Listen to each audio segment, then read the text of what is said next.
आप फर्मली मानते हो कि हम एस्ट्रोलॉजी के थ्रू अपना भविष्य बदल सकते हैं?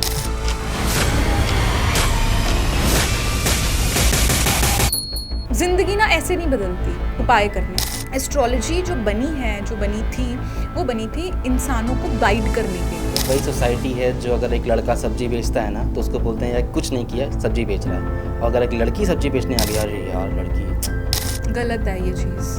प्यार करना है तो सावले रंग से करना, गोरे तो आज़ादी के पहले से बेवफा हैं। ऐसे लोग प्यार में बहुत वफादार होते हैं, बहुत सच्चे ट्रू लवर्स होते हैं ये लोग। हाइट का क्या रोल होता है? हाइट देख के बता सकते हो कि वो इंसान लॉयल है या डिसलॉयल है। हाइट के साथ आपका हेयर स्टाइल कैसा है, आपका फेस कॉम्प्लेक्शन क्या है।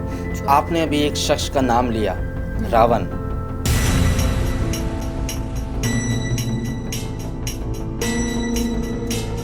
तो रावण ने भक्ति करी क्योंकि वो उतना ज़्यादा शिव जी के लिए डिवोटेड थे, बहुत बड़े डिवोटी थे। जैसा आपने बोला कोई नहीं है उनसे बड़ा डिवोटी, अभी तक कोई नहीं है यहाँ पर।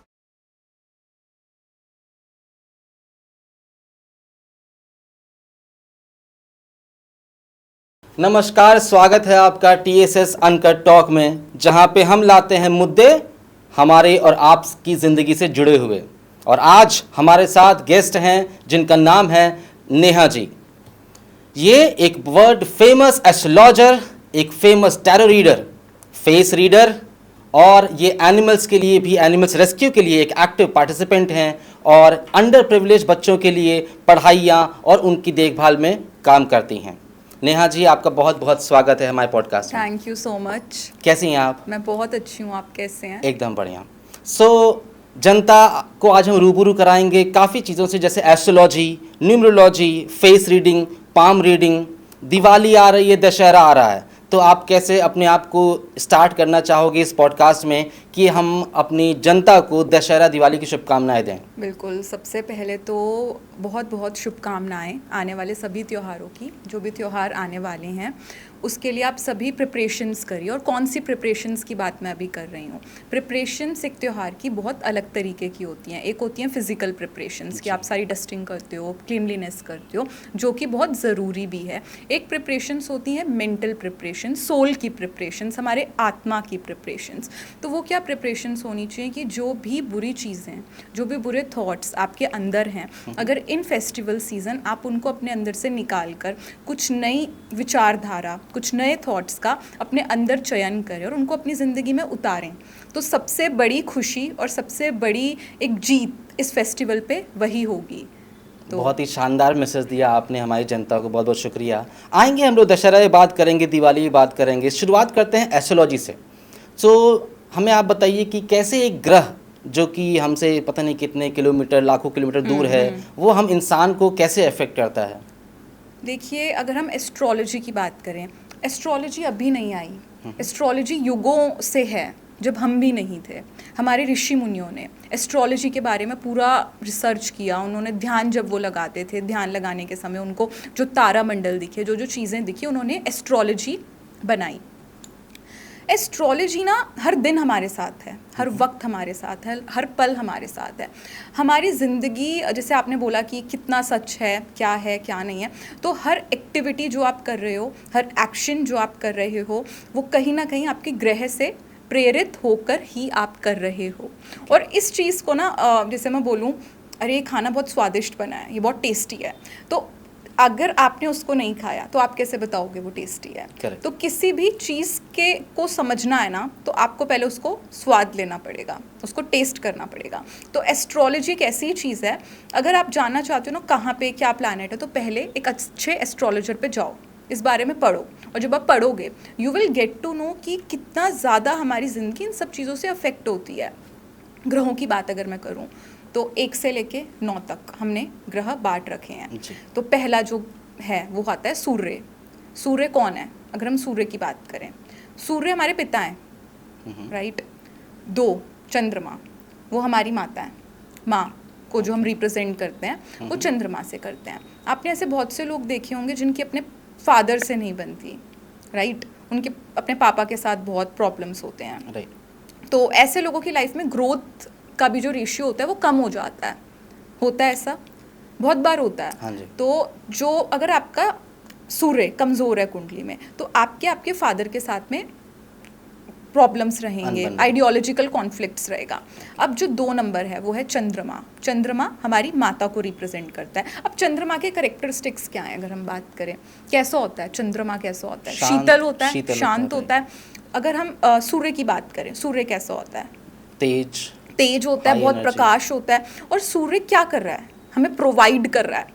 सूर्य की किरणें प्रोवाइड हो रही हैं। तो जो पिता होते हैं वो कैसे होते हैं? देने वाले। पूरी जिंदगी उन्होंने हमें दिया है, हमें प्रोवाइड किया है। तो एस्ट्रोलॉजी में कुंडली में जो सूर्य है वो हमारे पिता हैं, उनका भी यही रोल है। जिसका सूर्य जितना बलवान होगा, जितना तेज होगा, उसकी पर्सनालिटी उतनी स्ट्रांग होगी। ठीक है। चंद्रमा शीतलता, माँ क्या करती है? वो बच्चा कितना भी परेशान है, कितना भी दुखी है, मम्मी मेरे को आपके पास बैठना है, मेरे को आपसे, कितना भी बड़ी उम्र का इंसान क्यों ना हो, चाहे वो एक 15 साल का बच्चा है, 20 साल का, 30 साल का, 40 का, 50 का, 60 का, हर उम्र में उसको सिर्फ माँ चाहिए। मानते हैं आप ये बात? तो माँ का क्या रोल होता है? इमोशनल सपोर्ट देना। तो चंद्रमा रिप्रेजेंट्स इमोशनल सपोर्ट। 3 नंबर की हम बात करें, वो गुरु का नंबर होता है। राइट। अब एक ज़िंदगी चल रही है सबकी, हम सबकी एक लाइफ चल रही है। लाइफ में अगर गुरु नहीं है तो क्या ज़िंदगी का कुछ मोल है, कुछ मकसद है? तो ज़िंदगी में गुरु का होना बहुत ज़रूरी है। तो 3 नंबर रिप्रेजेंट्स गुरु। बहुत लोग ऐसे होते हैं, मुझे बहुत बुरा लगता है देख करके, उन्हें टीचर्स को गलत बोलते हैं। आपने भी देखा होगा, टीचर्स को बिचिंग करते हैं उनके बारे में, पीठ पीछे उनके लिए गलत बोलते हैं। तो आप क्या कर रहे हो? आप अपना गुरु कमज़ोर कर रहे हो। और जब आपके गुरु की ब्लेसिंग्स होती हैं आपके ऊपर, तो आप लाइफ में बहुत अच्छा करते हो, बहुत ऊपर जाते हो। तो अगर आप डेली लाइफ में ही अपने गुरु का सम्मान करो, किसी बड़ी उम्र के इंसान को इज्जत दो, उसके पाँव छू लो, तो क्या गलत है? तो गुरु जिनका कमज़ोर होता है वो लोग अक्सर क्या होता है ना, उनकी लाइफ में रुकावटें बहुत आती हैं, बनते बनते उनके काम बिगड़ जाते हैं। तो ये तो 3 हो गए। देन 4, 5, 6, 7, 8, 9 प्रॉपर ये नंबर्स होते हैं। आप सबके बारे में जानना चाहते हैं? बता दीजिए प्लीज, हम जनता को। ओके, शॉर्ट में। शॉर्ट में बताती हूँ। 4 होता है राहु का, और राहु क्या है? एनिमल्स को हम 4 नंबर से डिनोट करते हैं। जितना हो सके जानवरों की सेवा करिए। राइट। अब जितना जानवरों को देंगे, खाना देंगे, प्यार देंगे, प्रेम देंगे, लौट करके वापस आएगा। राइट। जो दोगे वो आएगा, इट इज़ ट्रू। 5 नंबर की हम बात करें, मरकरी, वो बृहस्पति होता है। तो बृहस्पति क्या है? बृहस्पति हमारा प्लैनेट है घूमने फिरने का, इंजॉयमेंट का, लव का। ठीक है। तो अपनी लाइफ में दूसरों को प्यार दो, दूसरों को केयर दो, दूसरों को रिस्पेक्ट दो। तो ये कुछ चीज़ें होती हैं, अगर आप अपनी लाइफ में सही तरीके से करने लग जाओ ना, तो मेरे हिसाब से आपकी कुंडली बहुत हद तक बैलेंस हो जाएगी। क्योंकि यही ग्रहों ने हमें घेरा हुआ है। 6 की बात करें, शुक्र का नंबर होता है। तो शुक्र क्या होता है? लग्जरी चाहिए। अब ज़िंदगी जी रहे हैं, रोज़ दाल चावल खाओगे तो बोर हो जाओगे ना। आपको कभी शाही पनीर चाहिए, कभी आपको कुछ और चाहिए। तो लाइफ में हमें इंजॉयमेंट भी चाहिए, लाइफ में हमें लग्जरी भी चाहिए। तो 6 रिप्रेजेंट्स लग्जरी। यस। 7 रिप्रेजेंट करता है भक्ति भाव, केतु का नंबर होता है। तो कितना भी आप घूम लो, कितना भी पार्टी भी कर लो, फिर एक टाइम पे आके आपको स्पिरिचुअल चीज़ें भी चाहिए, आपको मेडिटेशन भी करना है। तो वो 7 हो गया। 8 की हम बात करें, हमारे ये जो समाज चल रहा है बैलेंस से चल रहा है। राइट। अगर बलशाली लोग ही रहेंगे, रिच लोग ही हैं पूरी दुनिया में, बस अमीर लोग हैं, कोई छोटा इंसान नहीं है जिनको लोग छोटा बोलते हैं, और वही सबसे बड़े सपोर्टर्स होते हैं हमारी सोसाइटी के, जैसे हमारे सिक्योरिटी गार्ड्स। राइट।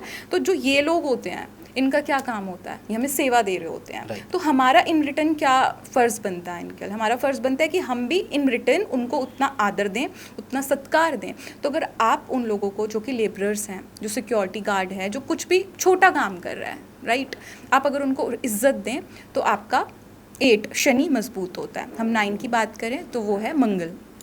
अब मंगल क्या प्लैनेट है? Mangal is a planet of strength, strength का प्लैनेट है। तो बहुत लोगों के पास बहुत तरीके की स्ट्रेंथ है, किसी के पास फाइनेंशियली है, किसी के पास फिजिकली है। राइट। तो अगर आप अपनी स्ट्रेंथ का गलत इस्तेमाल कर रहे हो, गलत यूज़ कर रहे हो किसी उस इंसान पर जो इन रिटर्न आपको कुछ नहीं दे सकता, तो आप अपने प्लैनेट को बहुत ज़्यादा ख़राब कर रहे हो, आप अपनी लाइफ को स्पॉइल कर रहे हो। तो ये 9 प्लैनेट्स की बात हुई जिनसे हमारी लाइफ बहुत ज़्यादा अफेक्टेड है, इन्फ्लुएंस्ड है। ओके, बहुत बहुत शुक्रिया। आपने एक लाइन बोला था अपने डिस्क्रिप्शन में कि ये ग्रह जो है हमसे चीज़ें करवाते हैं, जो भी हम कर रहे हैं रोज़मर्रा की ज़िंदगी में। तो क्या अब हम इंसान, हम आयु जनता है और मैं हूँ, तो हम लोग जब कुछ गलतियाँ करते हैं तो हम ये बोलना चालू करते हैं मैंने नहीं किया, ये तो मुझसे ग्रह ने करवाया। नहीं, ऐसा नहीं बोल सकते हम। कुछ चीज़ें होती हैं जो कुंडली के हाथ में होती हैं, बिल्कुल कुंडली में होती हैं, किस्मत में होती हैं, मगर एक फ्री विल भी तो मिली है ना हमें, ईश्वर ने हमें फ्री विल दी है। अब मैं यहाँ पे मान लीजिए एक तरफ रख देती हूँ आपके सामने समोसा और एक तरफ रख देती हूँ फ्रूट। अब आपको है डायबिटीज़, आपको है हाई बीपी का इशू, आप कॉन्शियसली सबकॉन्शियसली सब तरीके से जानते हो मुझे ये प्रॉब्लम है। अब अगर आप समोसा उठा रहे हो तब भी, तो इसमें भगवान की गलती है? ये आपकी गलती है। तो भगवान ने जब हमें भेजा एक बुद्धि के साथ भेजा, तो जो कुंडली है, जो सब चीज़ें हैं, वो तब आपके ऊपर और हैवी होने लगती हैं जब आपके एक्शंस रॉन्ग हो जाते हैं, राइट? यस। एक अच्छा एस्ट्रोलॉजर है हम कैसे पहचानें? एक अच्छा गुरु कैसे पहचानते हैं लोग? जब आप एक गुरु के पास जाते हो, राइट, क्या उम्मीद लेके जाते हो गुरु के पास? कि ज्ञान मिलेगा, शिक्षा मिलेगी, उनसे हम कुछ सीख के आएंगे। और लालच नहीं होता एक गुरु में। करेक्ट। एक जो असली गुरु होगा, एक जो असली ज्ञान देने वाला व्यक्ति होगा, उसमें आपको लालच नहीं दिखेगा। उसके चेहरे पे एक अलग नूर होता है कि आप उससे कितनी भी देर बैठ के बात करो, आप कर सकते हो। आपको उसके ऑरा में, जिसको हम आभा मंडल बोलते हैं, आपको वो शांति महसूस होती है। तो अगर आप एक असली एस्ट्रोलॉजर के पास जा रहे हो, जो एक रियल एस्ट्रोलॉजर है, तो आपको ये फील होगा कि वो आपको गाइड कर रहा है, ना कि मिसगाइड कर रहा है। आजकल एस्ट्रोलॉजी मतलब हो रहा है, बहुत हद तक हो रहा है कि अगर लोग देखेंगे तो शायद कमेंट करें। वो एस्ट्रोलॉजर के पास जाते हैं, ये टैरो रीडर के पास जाते हैं, तो उनको डरा दिया जाता है, अरे आपकी कुंडली में तो ये दोष है, 1 लाख रुपए लगेगा, आप पूजा करा लीजिए। क्या ये असली एस्ट्रोलॉजर हुए? नहीं। तो जहाँ पे आपको ये फील हो कि सामने वाला पर्सन आपको मिसगाइड कर रहा है, आपको डरा रहा है, आपका मनोबल कम कर रहा है। एस्ट्रोलॉजर का कभी काम ये नहीं होता कि वो कुंडली देखने के बाद आपका मनोबल कम कर दे। डॉक्टर पे जाते हो, रिपोर्ट्स दिखाते हो, तो डॉक्टर ट्रीटमेंट देता है, मेडिसिन देता है, राइट? वो आपको डराता नहीं है। तो जो भी एस्ट्रोलॉजर आपको डरा दे, आपको अरे इतना पैसा लगेगा, ये पूजा करवानी पड़ेगी, तो वो चीज़ कहीं ना कहीं पे गलत होती है। तो रेमेडीज़ तो आप बताते ही हो, तो उसको डरा के बताओ या फिर समझा के बताओ। हाँ। आपकी जो रेमेडी है अगर मैं यूज़ कर रहा हूँ तो ये ऐसा हो जाता है केस, जो हमारी जनता का सवाल भी है कि एक तरीके से इसको कंपेयर करते हैं इंश्योरेंस की तरह कि आप मर गए तो ये बेनिफिट्स हैं, तो इस तरह अगर आप ये नहीं किए तो ये बेनिफिट्स हैं। तो एक डरा के एक धंधा इसको स्टार्ट कर दिया गया है, एक मनी मेकिंग मशीन के टाइप का चल रहा है ये। ट्रू, बिल्कुल मैं इस बात से सहमत हूँ आपकी कि एस्ट्रोलॉजी को अब एक बिजनेस बना दिया है। एक समय था, आप एग्री करेंगे, बहुत ही लिमिटेड लोग ज्योतिष के पास जाते थे। राइट। इतना मतलब इजी एक्सेस नहीं था, क्योंकि ये विद्या ना बहुत मिस्टीरियस है। ये वो विद्या नहीं है कि इसको हर कोई देख रहा है, हर कोई सीख रहा है। आज की डेट में क्या हुआ, एस्ट्रोलॉजी इजी एक्सेसिबल हो गया, इतने ऐप्स बन गए, जो भी ऐप्स हैं, हाँ बस 1 रुपये में आप क्वेश्चंस पूछ लीजिए। क्या आपको वाकई लगता है कोई इंसान 1 रुपये में, 55 रुपये में, 100 रुपये में आपकी ज़िंदगी के इतने बड़े मसले आपको बता सकता है, राइट? तो बिजनेस है। आज की डेट में आधे लोगों ने एस्ट्रोलॉजी को बिजनेस बना लिया है। They are doing it for money, they are doing it for fame. तो बहुत मुश्किल भी हो चुका है। तो जितना एस्ट्रोलॉजी इजीली एक्सेसिबल होती गई ना, कि सबके हाथ में जा रही है, वीडियोस पहुंच रहे हैं सबके पास, और आधे से ज़्यादा जो वीडियोस पहुंच रहे हैं वो सही वीडियोस पहुंच ही नहीं रहे, वो वीडियोस पहुंच रहे हैं जिन पे बस हाइप आ रही है। तो बहुत गहरी विद्या है, बहुत प्राचीन विद्या है जी। एक आम इंसान जो जिंदा है उसकी लाइफ में कुछ ना कुछ प्रॉब्लम्स तो हैं ही, चाहे हेल्थ का हो, चाहे वेल्थ का हो, या फिर चाहे रिलेशनशिप का हो। ये 3 मुद्दे ही हैं जो इंसान किसी एस्ट्रोलॉजर के पास या फिर किसी ज्योतिषाचार्य के पास जाता है लेके कि हमारी ये दिक्कतें हैं, इनको आप दूर करिए। तो ये तो एक गेस मार्केटिंग चल रही है जो अभी हम देख रहे हैं ऑनलाइन, कि आप ये कर दो तो सही हो जाएगा। जो बंदा हम मिले भी नहीं जिससे, वो ऑनलाइन 1 रुपये लेके हमको बता रहा है कि आप ये कर दोगे आपकी ज़िंदगी में ये हो जाएगा। ऐसा क्या ये सच्चाई है, या फिर एक सिर्फ बिजनेस है, या फिर हम एक अच्छा एस्ट्रोलॉजर से फेस टू फेस मिलें, या ऑनलाइन भी इसकी रेमेडीज़ होती हैं, ऑनलाइन भी सब कुछ सही चलता है? टेलीपैथी सुना आपने? टेलीपैथी कि आप यहाँ बैठे अगर आप किसी इंसान को याद कर रहे हो और आप बहुत सिद्ध व्यक्ति हो जो सत्य की राह पे चलता है अब तक और जो किसी के लिए गलत नहीं सोचता, तो अगर आप किसी व्यक्ति के लिए इस समय बैठ के कुछ सोचोगे तो उस तक वो बात पहुंचेगी। आप मानते हैं नहीं मानते, बहुत बार होता है अरे मैं तुम्हारे बारे में ही सोच रहा था और तुम्हारा कॉल आ गया। क्या होता है? टेलीपैथी होती है। तो एस्ट्रोलॉजी ठीक है बिजनेस बना लिया गया है, लेकिन बिजनेस नहीं है। एस्ट्रोलॉजी विद्या है, जिसको सही जगह पर अगर लगाया जाए तो बहुत अच्छे फल सबको मिल सकते हैं। और जो ये बात आप बोल रहे हैं ना कि घर बैठे हुए ऑनलाइन सेशंस के थ्रू, बिल्कुल पता लग सकता है, घर Okay. बैठे हुए भी पता लग सकता है। मगर वही मैं चीज़ बोलूँगी, कौन एस्ट्रोलॉजर है, आप Right. मिसगाइड तो नहीं हो रहे, आप किसी रॉन्ग एस्ट्रोलॉजर के पास तो नहीं चले गए। तो यहाँ पे अब उस पर्सन की रिस्पॉन्सिबिलिटी बन जाती है कि वो एक राइट गुरु, right mentor, right guiding person अपने लिए ढूंढे। तो बिल्कुल स्कैम नहीं है, बहुत रियल है। और पुराने समय की अगर हम बात करें तो जब ऋषि मुनि होते थे, वो जब बैठे होते थे, अपनी तपस्या कर रहे होते थे, तो उनकी आंखें बंद होती थी और उनके पास अगर कोई सामने से व्यक्ति आ रहा होता तो वो खुद उसका नाम बता देते थे। Right. आज भी कामाख्या देवी अगर जाएं, आपने सुना है जी, कामाख्या मैं देवी अगर दर्शन आप, भी किया हूँ माता रानी के। अरे वाह, जय माता दी। तो अगर आप कामाख्या देवी जाएं और बहुत अंदर करके वहाँ पे जो गांव है, आप वहाँ पे जाएं तो वहाँ पे ऐसे सिद्ध साधु हैं आज जो भी। आपका नाम तक बता देंगे, जो आप वहाँ क्यों आए, आपका पर्पस तक बता देंगे। तो क्या है ये सब साइंटिफिक चीज़ों से परे एक दुनिया है, साइंटिफिक चीज़ों से हटके एक वर्ल्ड है, जिसका लुत्फ वही उठा सकता है जिसने इसको समझा है, इसको Right. सीखा है, इसके बारे में थोड़ा भी जाना है। राइट। यस। सो आप फर्मली मानते हो कि हम एस्ट्रोलॉजी के थ्रू अपना भविष्य बदल सकते हैं या सिर्फ जान सकते हैं? एस्ट्रोलॉजी के थ्रू आप ना, ज़िंदगी ना ऐसे नहीं बदलती उपाय करने से। उपाय करिए, बिल्कुल करिए, लेकिन आप डेली केले के पेड़ की पूजा कर रहे हैं और आप सोच रहे हैं मेरे पास बहुत सारा पैसा आ जाए या कुछ भी अच्छा हो जाए, तो फिज़िकल एक्शंस क्या हैं आपके, फिज़िकल एफर्ट्स क्या हैं आपके। ओके। एस्ट्रोलॉजी जो बनी है, जो बनी थी, वो बनी थी इंसानों को गाइड करने के लिए, इंसानों को मनुष्य जीवन को सही मार्ग पे लेके आने के लिए। लेकिन आजकल क्या हो रहा है, मैम मेरा बॉयफ्रेंड मुझसे बात करेगा या Right. नहीं करेगा, मैम वो इंसान मेरे बारे में क्या सोचता है। अरे Right. क्यों जानना है आपको, क्यों जानना है क्या सोचता है? आप अपने जीवन के बारे में सोचिए, अपने जीवन को एक अच्छे रास्ते पर लेकर जाइए। और एस्ट्रोलॉजी का जो असली मकसद है वो है इंसान के जीवन को सही पाथ पे लेके आना, सही रास्ते पे लेके आना। तो आप इसी तरीके से एस्ट्रोलॉजी का यूज़ करिए, ना कि आप एस्ट्रोलॉजी को हर छोटी मोटी इनकन्वीनियंस के लिए आप यूज़ करना शुरू कर दीजिए। सो गाइडिंग एक ये चीज़ है, गाइड करने के लिए है। बहुत बहुत शुक्रिया। काफ़ी मिसकंसेप्शंस क्लियर हो हमारे और हमारी जनता का आज। कुछ सवाल ऐसे जो हमारी रोज़मर्रा की ज़िंदगी में होता है, जो कि बहुत ही बेसिक सवाल है, जो सब जानना चाहते हैं, शायद आज देख भी रहे हैं, हमसे जुड़े हुए हैं ऑनलाइन, कि कौन से नंबर वाले बंदे या बंदी, लड़का या लड़की लॉयल होते हैं? लॉयल तो वैसे आज के डेट में बहुत कम लोग रह गए हैं, to be Okay. Honest. Okay but कुछ नंबर्स होते हैं जो लॉयल वंस में नहीं आते हैं। ओके तो पहला नंबर है 6। मैं ये नहीं बोल रही सभी, कुछ लोग हैं 6 नंबर के जो बहुत लॉयल नहीं होते। सो कौन सा नंबर है? 15, 6 बन गया, और 24, 2 + 4 दैट इज 6। 6 इट सेल्फ आ 6, तो 6 नंबर है।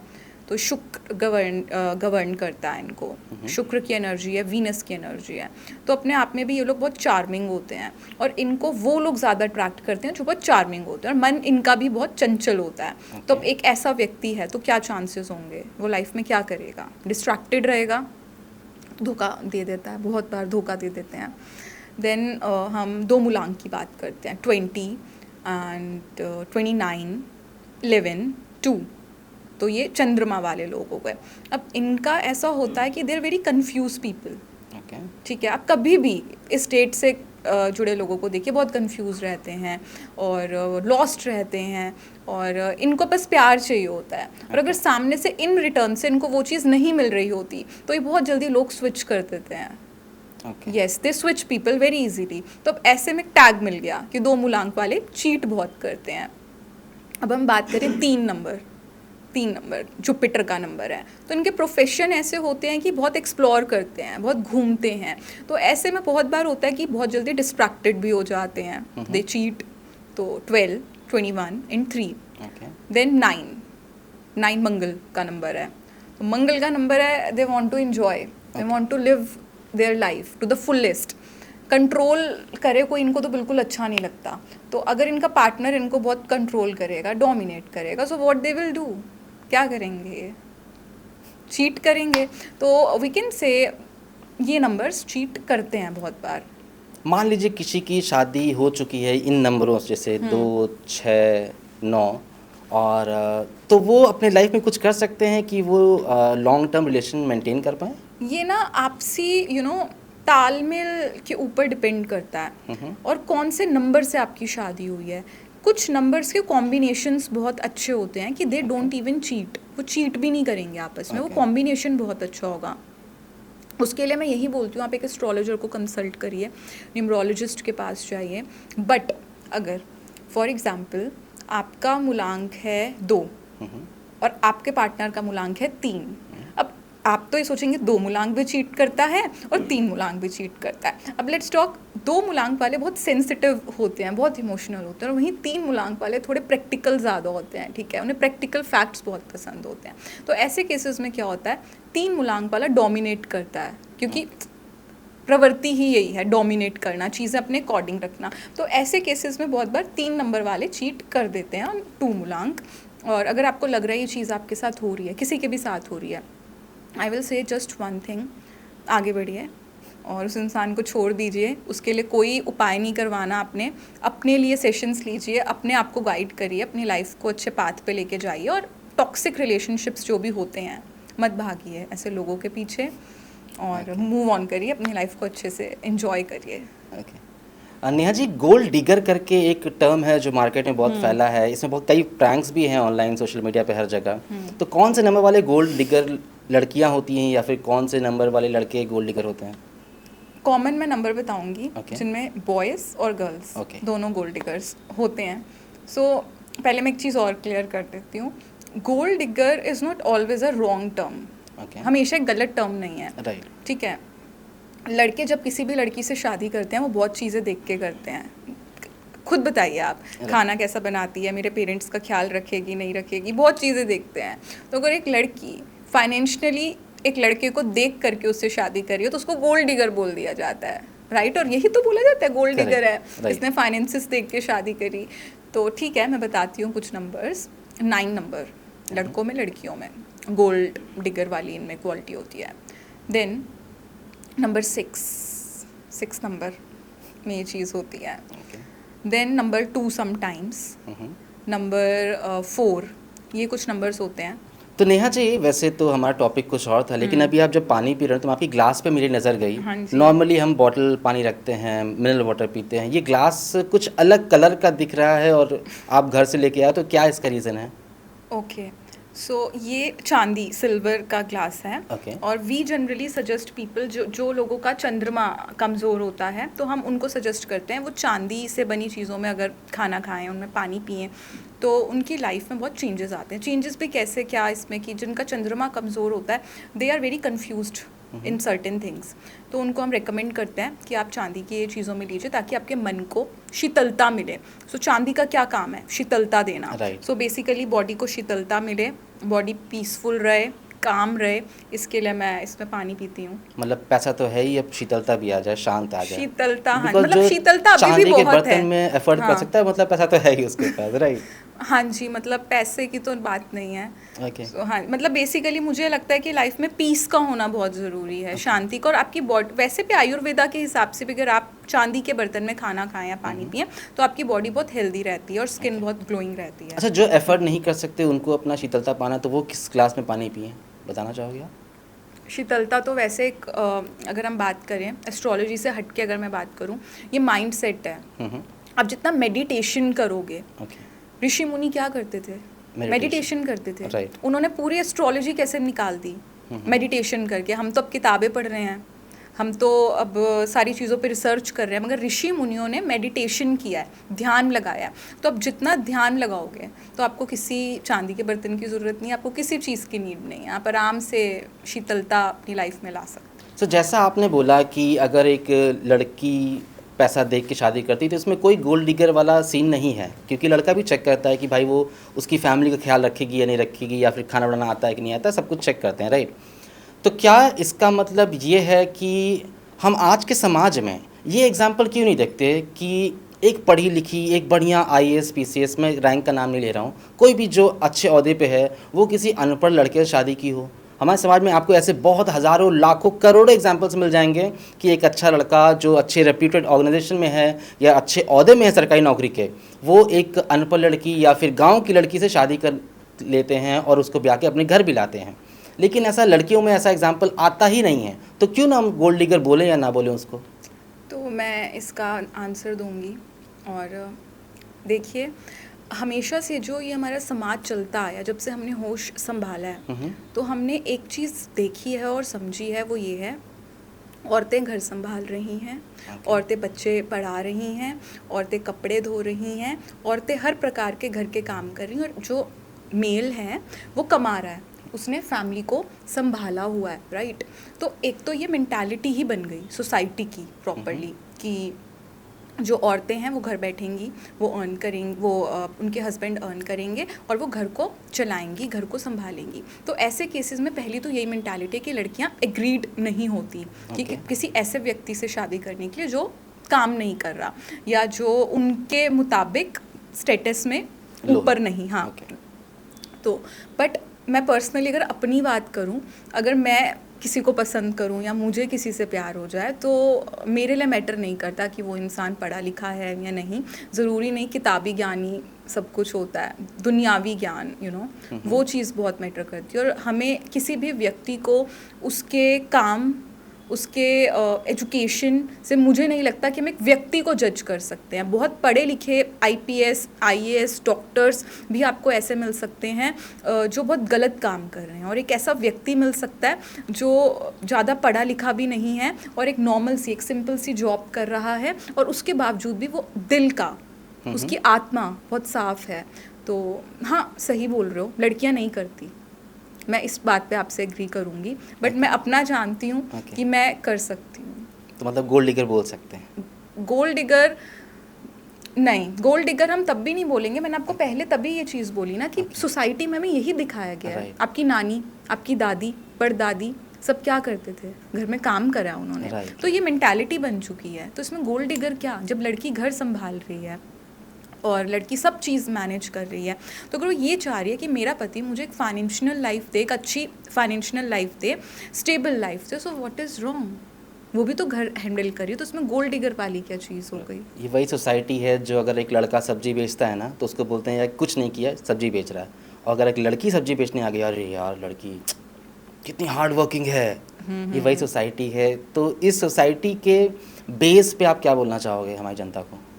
गलत है ये चीज़ गलत है कि देखिए, मेहनत दोनों कर रहे हैं, मेहनत लड़का भी कर रहा है, मेहनत लड़की भी कर रही है। तो जितना क्रेडिट एक लड़की को मिल रहा है, उतना ही क्रेडिट लड़के को भी मिलना चाहिए। ये चीज़ पे मैं एग्री करूँगी आपसे।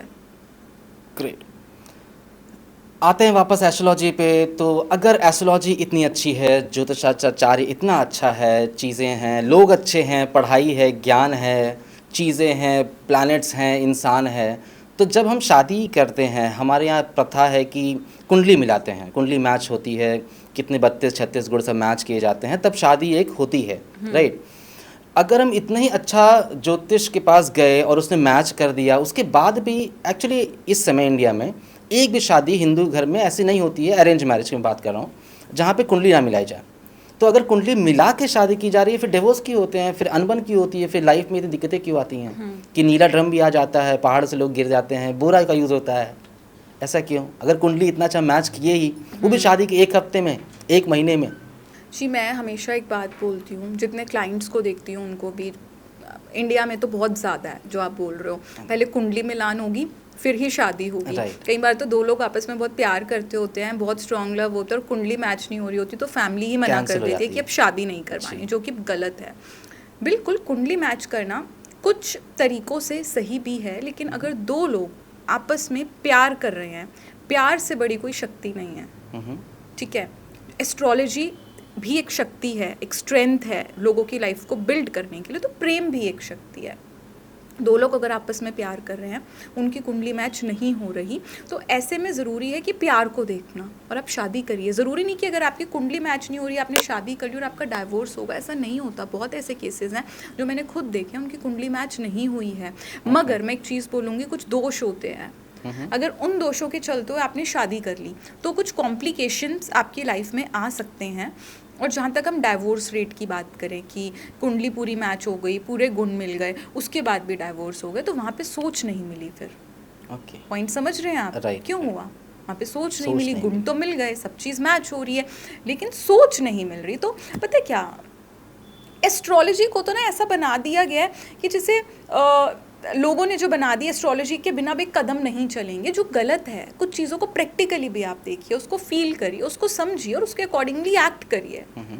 तो अगर दो लोग प्यार कर रहे हो, बहुत बड़ी पावर है, बहुत बड़ी शक्ति है अपने आप में। गुण ना भी मिले तो आप शादी करिए, कुछ दोष हैं तो पूजा करवाइए, एस्ट्रोलॉजर के पास आइए, बट एक बार कुंडली दिखवानी चाहिए। बहुत बहुत जी। शुक्रिया। आते हैं फेस रीडिंग पे। ये कहाँ तक सच है कि एक इंसान का कद काठी, शक्ल, नाक, कान, आँख देख के बता दें कि उसका व्यवहार कैसा है, या फिर वो ज़िंदगी में कितना भाग्यशाली है या फिर भाग्यशाली नहीं है? फेस रीडिंग की अगर हम बात करें तो ये सामुद्रिक शास्त्र से निकला हुआ एक कॉन्सेप्ट है। Okay. समुद्र ऋषि थे, उन्होंने इसके बारे में चर्चा करी, इसके बारे में स्टडी किया, इसके बारे में ग्रंथ लिखे। तो आज हम फेस रीडिंग को इस बारे में पढ़ रहे हैं, इस बारे में जान रहे हैं। फेस हमारी ज़िंदगी का एक आईना है उन लोगों के लिए जो लोग इस चीज़ को स्टडी करते हैं। अब जो भी एक फेस रीडर होगा तो वो आपका फेस देख के ना सब कुछ बता सकता है, जो कि एक फैक्ट है, जो कि सच है। आपके फेस का जो हर पार्ट है वो हर एस्ट्रोलॉजी के प्लैनेट को रिप्रेजेंट करता है। ओके। एस्ट्रोलॉजी में आपके हर फेस के पार्ट को एक ग्रह का नाम दिया गया है। हमारी जो आंखें होती हैं, सूर्य, तो ऐसे हर जैसे हमारा जो कॉम्प्लेक्शन होता है वो हमारा शुक्र को रिप्रेजेंट करता है। तो ये फैक्ट है, ये सच है Okay. और प्रमाणित है। हाँ जी। मतलब आप ये बोलना चाहते हो कि वो कहावत आज सच हो गई कि प्यार करना है तो सावले रंग से करना, गोरे तो आज़ादी के पहले से बेवफा हैं। अच्छा, बिल्कुल मैं एक चीज़ इस पे बताना चाहूँगी। जिन लोगों का कॉम्प्लेक्शन डार्क होता है, भूरा कॉम्प्लेक्शन बोल लो, गेहुआ कॉम्प्लेक्शन बोलो, या बिल्कुल डार्क कॉम्प्लेक्शन बोल लो, ऐसे लोग प्यार में बहुत वफादार होते हैं, बहुत सच्चे ट्रू लवर्स होते हैं। ये लोग बहुत हार्ड वर्किंग, ज़िंदगी में भी ये लोग बहुत हार्ड वर्किंग होते हैं। हाँ जी। हाइट का क्या रोल होता है?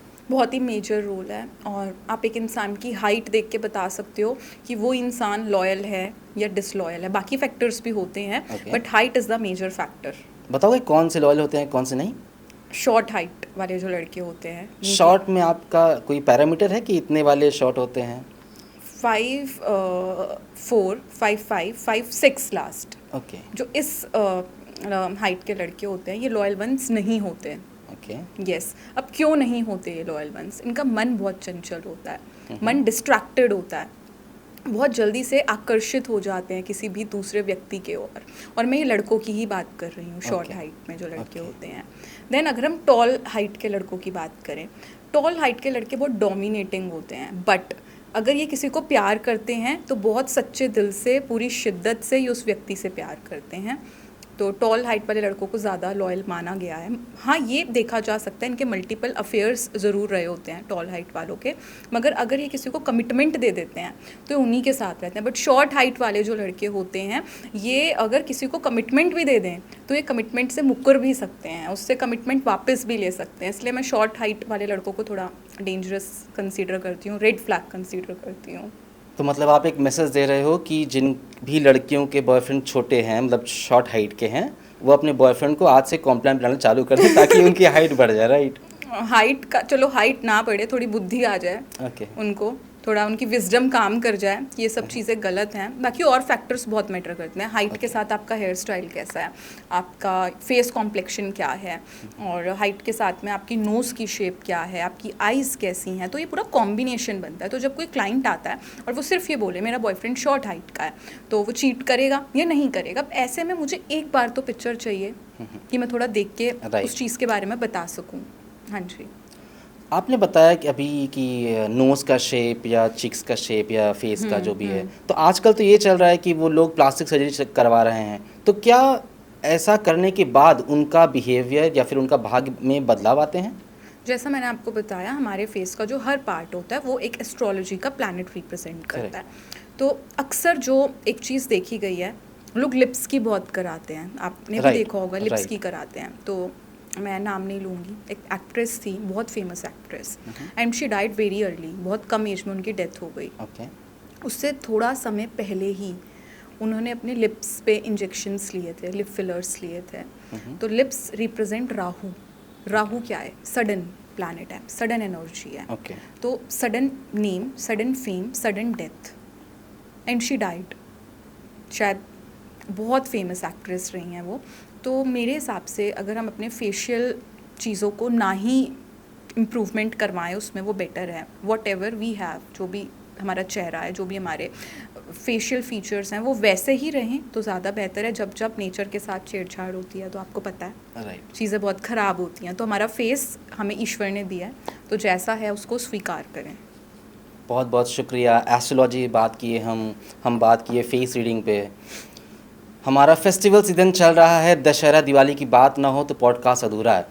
तो दशहरा के बारे में आप क्या बताओगे? दशहरा मनाते क्यों हैं एक्चुअली? जी, दशहरा क्यों मनाया जाता है, पहले हमें ये जानना। बैक स्टोरी तो देखो सबको पता है कि सीता जी का जो अपहरण हुआ था, रावण उन्हें लेकर गए थे।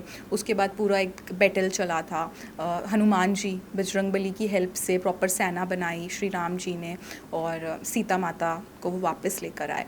तो बेसिकली रावण को जलाया जाता है और ये दिखाया जाता है बुराई पर अच्छाई की जीत, जो कि एक सच बात भी है। क्योंकि हमारी इंडियन सोसाइटी में, कोई भी वर्ल्ड में, ऑल ओवर जो भी ऑल ओवर वर्ल्ड है, तो उसमें ऐसा ही है कि बुराई है तो अच्छाई भी है, अच्छाई है तो बुराई भी है, दोनों चीज़ें हैं। तो ये चीज़ हमें इसलिए हम इसलिए सेलिब्रेट करते हैं कि एक बुरी चीज़ पे अच्छाई ने जीत हासिल करी।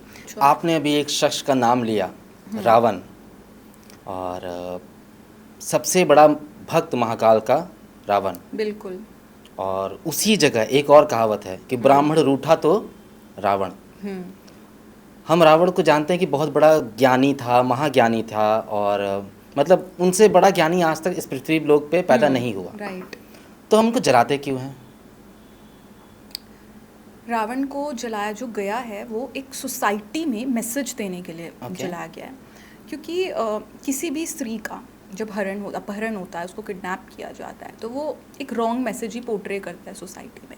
तो रावण ने जिस तरीके से सीता माता का अपहरण किया, वो चीज़ गलत थी, वो चीज़ एक्सेप्टेबल ही नहीं है, चाहे उनका पीछे का इंटेंशन कुछ डिफरेंट था। अगर हम रावण के जीवन के बारे में जानें तो रावण को जैसे कि अमरता का वरदान प्राप्त था शिव जी से, उन्होंने इतनी भक्ति करी थी। और भक्ति वही व्यक्ति कर सकता है जिसका सोल अंदर से बहुत प्योर होता है। भक्ति हर किसी के बस में भी नहीं है। सो रावण ने भक्ति करी क्योंकि वो उतना ज़्यादा शिव जी के लिए डिवोटेड थे, बहुत बड़े डिवोटी थे।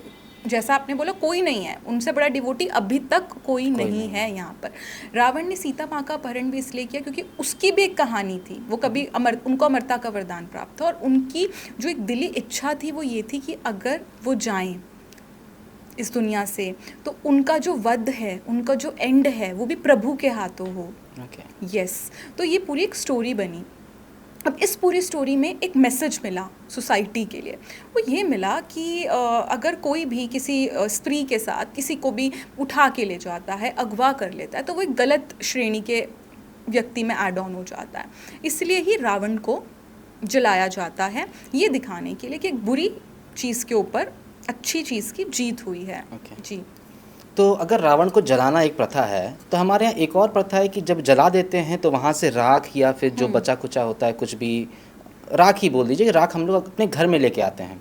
ऐसा क्यों? अगर वो इतना ही बुरा था तो उसकी राख घर में क्यों लाना? जला भी हम रहे हैं, उसके बाद उसको ले आके हम रख भी अपने घर में ही रहे हैं, ऐसा क्यों?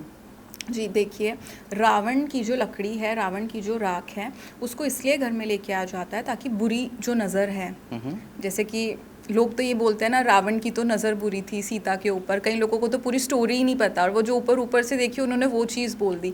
तो बुरी नज़र को दूर करने के लिए रावण की लकड़ी को घर में लेके आ जाता है। उस दिन बहुत लोग जलेबी भी जलेबी खाई जाती है। हमारे घर में उस दिन जलेबी आती है। तो और रावण का जो राख है वो बहुत अलग जगहों पे खेती बाड़ी में भी यूज़ करी जाती है, ताकि जो फसल है वो और अच्छे से ग्रो हो। उसको एक पॉजिटिव संकेत माना गया है। चलिए, दशहरा पे आम जनता क्या करे कि उनके घर में खुशियाँ आए, धन आए, तरक्की करें लोग? ऐसा क्या कर सकते हैं हम? कोई पूजा या फिर कोई टोटका या फिर कोई तरीका, कोई मंत्र जाप? हाँ जी, एक चीज़ कर सकते हो, बहुत प्यारा रेमेडी है, बहुत सिंपल रेमेडी है दशहरा के लिए। जैसा मैंने अभी जलेबी का जिक्र किया, तो अगर दशहरे वाले दिन आप जलेबी, जितनी आपकी श्रद्धा है उतनी जलेबी, 20 रुपए की, 100 रुपए की, 50 रुपए की, वो जलेबी लेकर आप गरीबों में बांट दें, तो उससे आपकी लाइफ में ग्रोथ, पॉजिटिविटी आएगी। आपने एक वर्ड यूज़ किया अभी, रेमेडी।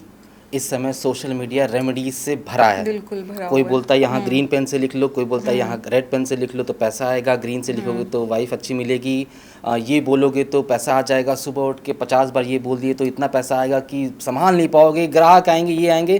तो ये रेमेडीज़ कहाँ तक सफल है या फिर सच है या फिर सही है? सफल नहीं है। सफल नहीं है। बिल्कुल, मैं क्लियर बोलूँगी। Okay. कुछ रेमेडीज सफल हैं, कुछ बिल्कुल नहीं है।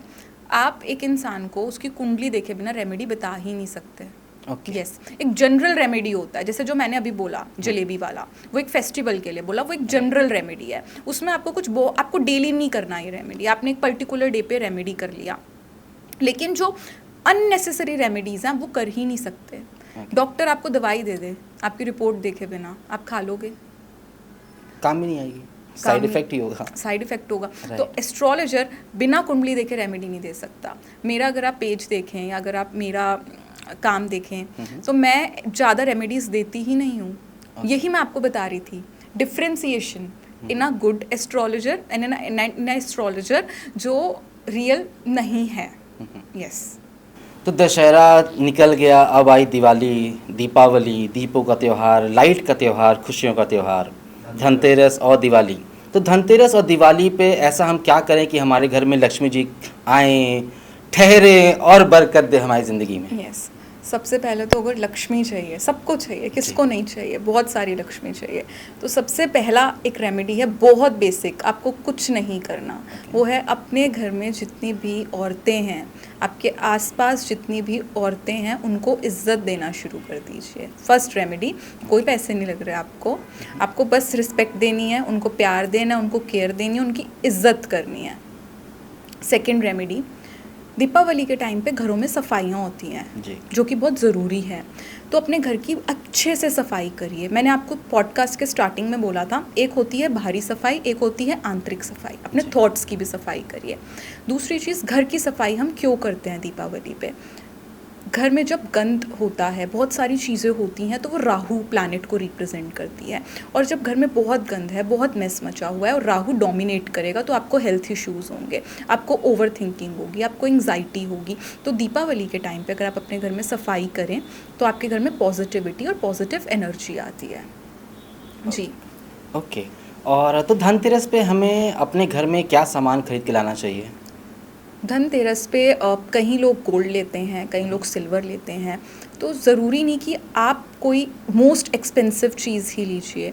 धनतेरस पर अगर आप एक सुई, एक झाड़ू, एक चम्मच भी लेकर आप आ रहे हैं, वो बहुत अच्छा है। एक अच्छी इंटेंशन से तो एक सुई भी ला सकते हो ना, किससे हम अपने जो कपड़े अब यूज़ के नहीं हैं, जो कपड़े अब ख़राब हो गए हैं, उनको मैं स्टिच करूँगा, राइट? तो पॉजिटिव इंटेंशन से, माता रानी की ब्लेसिंग से आप जो भी लेकर आएंगे वो चीज़ आपको अच्छा फल देगी। तो ये आपने बोला झाड़ू लाना, झाड़ू क्यों लाते हैं हम? झाड़ू माँ लक्ष्मी को रिप्रेजेंट करता है। एक बहुत बेसिक, एक बहुत छोटी चीज़ है। झाड़ू हर किसी के घर में, कोई बहुत अमीर होगा उसके घर में भी है, कोई नॉर्मल फैमिली से होगा उसके घर में भी है झाड़ू। तो ईश्वर भेदभाव नहीं करता कि जो रिच पीपल हैं वो भी झाड़ू लेंगे, जो नॉर्मल लोग हैं वो भी झाड़ू लेंगे। और फिर हम लोग क्यों जज करते हैं, है ना, कि उसने तो गोल्ड लिया, उसने तो डायमंड लिया, उसने तो सिल्वर लिया, तुम क्या लेकर के आए हो? तो धनतेरस पे जो आपको लाना है आप वो लेकर आइए। धनतेरस हो गया, फिर आती है छोटी दिवाली, फिर आती है बड़ी दिवाली। ये छोटी दीपावली और बड़ी दीपावली में क्या अंतर है? छोटी दिवाली और बड़ी दिवाली में जो टाइम ड्यूरेशन होता है वो टुगेदरनेस का टाइम ड्यूरेशन होता है, यूनिटी का होता है। सब लोग एक दूसरे से मिलते हैं। आजकल सबकी लाइफ देखिए बहुत बिजी हो चुकी है, राइट? तो कहाँ ही समय मिलता है कि सब एक दूसरे के साथ बैठें, गॉसिप करें, टाइम स्पेंड करें। तो ये टाइम होता है यूनिटी का, टुगेदरनेस का और फॉरगिवनेस का। तो बहुत ज़रूरी है अपने दिल से पुराने गिले शिकवे निकालिए और एक साथ रहिए, खुश रहिए और अपने दिल से पुरानी चीज़ों को भी निकालिए, बुरी चीज़ों को निकालिए, बुरे थॉट्स को निकालिए। और हमारे सामने बैठी हैं एस्ट्रोलॉजर, फेस रीडर और तो हम जानना चाहेंगे कि दीपावली पे हम ऐसा क्या करें घर में, कुछ रेमेडीज़ जिससे कि हमारे घर में धन और आए और तरक्की हो, बरकत आए घर में। जी, सबसे पहले तो अगर हम पुराने समय की बात करें, अभी भी बहुत घरों में मिट्टी के दियों का ही यूज़ होता है, मगर कुछ घरों में अब वो कैंडल्स होती हैं, Artificial फ्लोटिंग right. कैंडल्स, वो कैंडल्स यूज़ होती हैं जो कि सही नहीं है। डेकोरेशन पर्पस के लिए आप उनको यूज़ करिए, मगर जो एक मेन चीज़ है वो है मिट्टी के दिए। और दूसरी चीज़ ना, व्यापार भी चल रहा है उन लोगों का जिनका व्यापार ही नहीं चल रहा होता लाइफ में, है ना, जिनको बहुत प्रॉब्लम्स हो रही होती हैं, कुम्हार लोग, जो लोग दिए बनाते हैं, तो मैं ये भी बोलूँगी कि आप उनसे दिए खरीदिए, उन्हीं लोगों से दिए खरीदिए और मिट्टी के दियों का यूज़ करिए। आप सरसों का जो मस्टर्ड ऑयल होता है वो यूज़ करिए। और अगर आपका शुक्र कमज़ोर है, वीनस कमज़ोर है, कैसे पता लगेगा वीनस कमज़ोर है? वीनस कमज़ोर है तो आपकी लाइफ में मनी के इश्यूज़ होंगे, फाइनेंशियल स्टेबिलिटी नहीं होगी।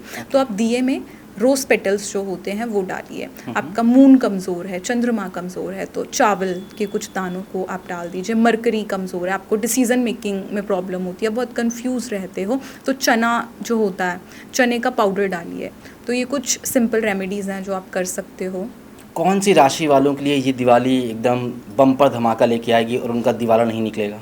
सिंह, लियो राशि के लिए ये दिवाली बहुत अच्छी जाने वाली है।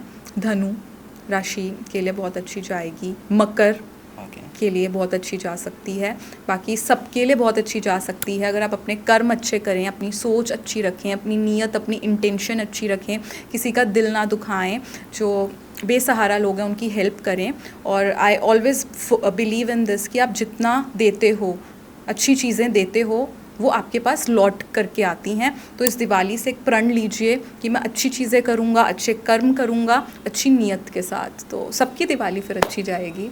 अभी आपने बोला राशियों का नाम लिया, कर्क और मकर, ये सब कुछ राशियां थी, तो ये बताइए ये राशियां हमें डेट ऑफ बर्थ वाइज देखना चाहिए या फिर एक हम लोग जब पैदा होते हैं तो हमारा एक राशि नाम रखा जाता है, वो राशि होती है, तो कौन सी राशि किस जगह काम आती है, ये कैसे समझाओगे आप हमें?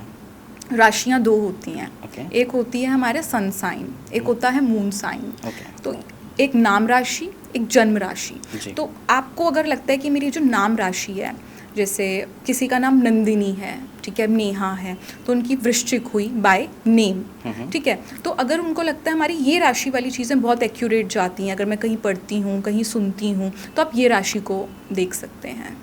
जी, बहुत बहुत शुक्रिया, आपने बहुत कुछ क्लियर किया, काफ़ी मिसकंसेप्शंस क्लियर किए, हमारी जनता के लिए काफ़ी रेमेडीज़ दिया जो वो करेंगी इस दिवाली पे। जाते जाते जाने से पहले, ये पॉडकास्ट ख़त्म करने से पहले, कुछ आखिरी मैसेज जो आप देना चाहेंगी जनता को? मैसेज यही दूंगी, एक दूसरे की हेल्प करिए, बहुत ज़रूरी है। सोसाइटी में ना जिस चीज़ की कमी हो रही है वो है काइंडनेस, दया भावना, इमोशंस। इमोशनल तो सब हैं, कौन इमोशनल नहीं है, लेकिन इमोशंस को किस जगह पर लगाना है, लोग वो चीज़ नहीं फिगर आउट कर पा रहे और अपने इमोशंस को गलत जगह पर इन्वेस्ट कर देते हैं, गलत लोगों में इन्वेस्ट कर देते हैं। तो अपने इमोशंस को राइट जगह पर, राइट प्लेस पर इन्वेस्ट कीजिए। अगर आपको लगता है कोई गाइडेंस प्रोवाइड करने वाला नहीं है, तो हम बैठे हैं, एस्ट्रोलॉजर्स हैं, तो आप उनके पास आइए, टैरोट रीडर्स हैं, लेकिन सही व्यक्ति के पास आइए, वहाँ पे आपको चयन करना है। तो काइंडनेस शो करिए सोसाइटी को, एनिमल्स के लिए शो करिए, बहुत ज़रूरी है, और सही मार्ग पे चलिए, सही रास्ते पे चलिए। बहुत बहुत शुक्रिया। आपने अभी नाम लिया एनिमल्स का, और क्योंकि आप एक्टिव एनिमल रेस्क्यू में काम करते हो, उनके लिए समर्पित हो आप, तो क्या ये जो डिसीजन लिया गया है दिल्ली में अभी, इसके आप खिलाफ हो या प्रो हो या कौन हो, मतलब साथ में हो, साथ दे रहे हो इस मैसेज का, इस डिसीजन का सरकार के? डिसीज़न जो दिया गया था वो तो अब वापस ले लिया सुप्रीम कोर्ट ने, जो डिसीज़न दिया था, एंड मैं इसके टोटली अगेंस्ट थी। एंड मैंने जो कैंपेन्स हो रहे थे, प्रोटेस्ट हो रहे थे, उनमें बढ़ चढ़कर हिस्सा लिया था एनिमल्स के लिए। मुझे लगता है कि आज़ादी का हक सिर्फ हमें ही नहीं, जानवरों को भी है। उनको क्यों नहीं है? जानवरों को भी तो है ना आज़ादी का हक। पता है इस समय जो सबसे प्योर वाइब्रेशन है ना, प्योर ऊर्जा रह चुकी है ना, वो सिर्फ जानवरों की रह गई है, क्योंकि वही हैं जो बिना मतलब के सोचते हैं, उनके अंदर पास कोई मतलब नहीं है। अगर वो आपके पास आ रहा है ना, उसको लालच नहीं है कि ये मुझे क्या देगा, मेरे को क्या गिफ्ट लेके आ रहा है, इंसानों के पास बहुत मोटिव्स होते हैं एक दूसरे से बात करने के, या तो ज्ञान मिल रहा है तो बात कर रहे हैं, या तो कुछ गिफ्ट मिल रहा है, या तो लॉन्ग लाइफ कुछ लॉयल्टी मिल रही है, मगर जानवरों के पास कभी नहीं होता। तो सबसे प्योर एनर्जी, प्योर वाइब्रेशन, जिनके अंदर बहुत लॉयल्टी है देने के लिए, वो सिर्फ जानवर हैं। बताइए, आप खुद बताइए। राइट। ठीक। तो मैं डेडिकेटेड हूँ, और मुझे लगता है मैं नहीं डेडिकेटेड होने वाली कोई, मुझे ईश्वर ने चुना है अब इस चीज़ के लिए, और मैं होल लाइफ ये करना चाहती हूँ, खाना खिलाना चाहती हूँ डॉग्स को, हर एनिमल को, कैट को, जो जो मिलते हैं मैं उन सबको फीड कराती हूँ बाय गॉड ग्रेस। तो मैं अगेंस्ट थी, और अब तो सुप्रीम कोर्ट ने ये डिसीज़न वापस ले लिया, so we are very happy. बहुत बहुत शुक्रिया, आपने हमारा बहुत से मिसकंसेप्शंस दूर किए, हमें बताया काफ़ी रेमेडीज़ जो जाहिर सी बात है मैं और हमारी जनता जो देख रही है वो इस दिवाली दशहरा पे करेगी, और आप सभी के घर में माँ लक्ष्मी आएँ, उनका निवास हो, आपके घर में बरकत हो। जुड़े रहने के लिए बहुत बहुत धन्यवाद। याद रहे हमारे मुद्दे ऐसे नए नए आते रहेंगे, हम लेकर आएंगे एक से एक गेस्ट आपके लिए अपने इस पॉडकास्ट में। लाइक करें, शेयर करें, कमेंट करें, सब्सक्राइब करें और बने रहें TSS अनकट टॉक में। बहुत बहुत शुक्रिया।